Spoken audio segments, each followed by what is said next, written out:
Ang bilis talaga ng panahon. Parang kailan lang nagsimula ang taon pero heto na naman tayo. Ilang buwan na lang at matatapos na ulit. Minsan mapapaisip ka, may nagbago ba sa akin? May narating ba ako? Natupad ko ba kahit isa sa mga pangarap ko? Totoo, mabilis ang takbo ng oras at hindi na natin ito maibabalik. Kaya habang may pagkakataon pa, gawin mo na ang mga bagay na makapagpapasaya sa'yo. Simulan mo na yung matagal mo ng plano, ayusin mo na yung mga nasirang relasyon, at huwag mong sayangin ang bawat araw sa mga bagay na walang halaga.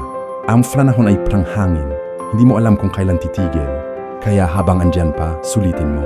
Huwag mong hintayin ang bagong taon para magbago, dahil bawat araw ay pagkakataon para magsimula muli. Kung may mga pangarap ka, simulan mo na ngayon. Kung may gusto kang marating, kumilos ka na. Dahil sa bilis ng panahon, ang hindi mo sinimulan ngayon ay baka pang hinayangan mo bukas. Tandaan mo, hindi natin hawak ang haba ng buhay, pero hawak natin kung paano natin ito gagamitin. Habang may oras pa, magpursige, magmahal at magpasalamat. Dahil sa dulo, hindi mahalaga kung gaano kabilis lumipas ang panahon, kundi kung paano mo ito ginamit para maging mas mabuting tao.